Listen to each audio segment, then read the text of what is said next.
ভারত মাতা কে। টিভি মানে পদুম, পদুম মানে টিভি। পদুম মানে টিভি, টিভি মানে পদুম, হয় নে নহয়? ৰ'ব টিভি মানে মুখ্যমন্ত্ৰী হিমন্ত বিশ্ব শৰ্মাই সংবাদ মাধ্যমৰ কথা কোৱা নাই, ভুল নকৰিব। মুখ্যমন্ত্ৰী ৰাভা হাছং স্বায়ত্তশাসিত পৰিষদৰ নিৰ্বাচনৰ বিজেপিৰ মিত্ৰ দল ৰাভা হাছং যৌথ সংগ্ৰাম সমিতিৰ চিহ্নটোৰ কথাহে কৈছে।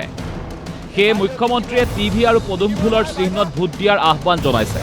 কোনেও যাতে ভুলতেও কংগ্ৰেছ দলক ভোট নিদিয়ে, সকলোৱে টিভিত ভোট দিব, নহলে পদুম ফুলত ভোট দিব আৰু নৰেন্দ্ৰ মোদী ডাঙৰীয়াক সমৰ্থন কৰিব। হবনে নাই? কোনে কোনে ভোট দিব টিভিত? হাত দাঙকচোন। পদুম ফুলত কোনে কোনে ভোট দিব? হাত দাঙক। পদুম মানে টিভি, টিভি মানে পদুম, হয় নে নহয়? দুধনৈত ৰাভা হাছঙৰ নিৰ্বাচনী প্ৰচাৰ চলাবলৈ গৈ মুখ্যমন্ত্ৰীৰ ঘোষণা। ৰাভা হাছঙত চেঞ্চুৰী মাৰিব বিজেপিয়ে। এই নিৰ্বাচনৰ পৰাই ২৬ৰ নিৰ্বাচনলৈ বাৰ্তা যাব।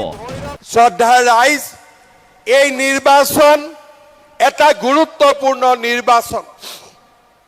ইয়াৰ ঠিক পিছতেই আমাৰ অসম বিধানসভাৰ নিৰ্বাচনো অনুষ্ঠিত হ'ব। ৰাভা হাছঙত এই নিৰ্বাচনে অসমৰ ৰাইজকো মেছেজ দিব যে আমাৰ ভৱিষ্যত বিজেপি, আমাৰ ভৱিষ্যত ৰাভা হাছং যৌথ সংগ্ৰাম সমিতি। নিৰ্বাচনী সভাতে মুখ্যমন্ত্ৰীৰ ঘোষণা। ৰাভা হাছঙত সকলো থলুৱাই ভূমি পাব, সকলোকে গাহৰি পোহাৰো পৰামৰ্শ। গাহৰি পুহিলে ভূমি দখল কৰা সকল আৰু নাহে। অলপ বেছিকৈ গাহৰিও পালন কৰিব লাগে, তেতিয়া কিছুমান মানুহ ঘৰৰ কাষত নাহে আৰু, হয়নে নহয়? অলপ গাহৰিটো বেছিকৈ চলাই দিব লাগে, হয়নে? মইতো বিচাৰো যে অসমত গাঁৱে গাঁৱে গাহৰি হৈ যাওক, যাতে মাটি দখল কৰিবৰ কোনো নাহে, হয়নে? গতিকে গাহৰিটো অলপ বেছিকৈ চলাব লাগে।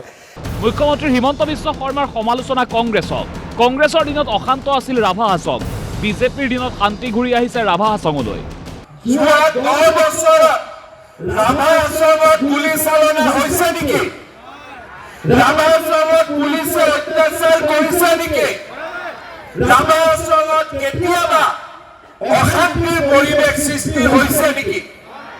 কিন্তু আপোনালোকে মনত পেলাওক, কংগ্ৰেছৰ সময়ত একেলগে মই আজি যিখিনি কৰিছো, দিলীপ শইকীয়াই যিখিনি কৰিছে, টংকেশ্বৰ ৰাভাই যিখিনি কৰিছে, সকলো জাতি উপজাতিক আমি যদি একেলগে লগ লাগি সকলোকে একত্ৰিত কৰিলোহেঁতেন, তেতিয়াহ'লে কেতিয়াও ২৬জন ৰাভা লোকৰ হত্যা নহলহেঁতেন, পুলিচৰ গুলীত মৃত্যুবৰণ কৰিব নালাগিলেহেঁতেন। মুঠৰ ওপৰত ৰাভা হাছং স্বায়ত্তশাসিত পৰিষদৰ নিৰ্বাচনক বিজেপিয়ে ২৬ৰ বিধানসভা নিৰ্বাচনৰ ছেমি ফাইনেল হিচাপে বিবেচনা কৰিছে। মুখ্যমন্ত্ৰীৰ ভাষণতে স্পষ্ট হৈছে এই কথা। সেই পৰিষদীয় নিৰ্বাচনটোত বিজেপিৰ সকলো বাঘা বাঘা নেতা জঁপিয়াই পৰা পৰিলক্ষিত হৈছে। বিজেপি ৰংদিল্লীৰ পৰা কল্যাণ ৰয়ৰ ৰিপৰ্ট, DY365। বহুত বহুত ধন্যবাদ।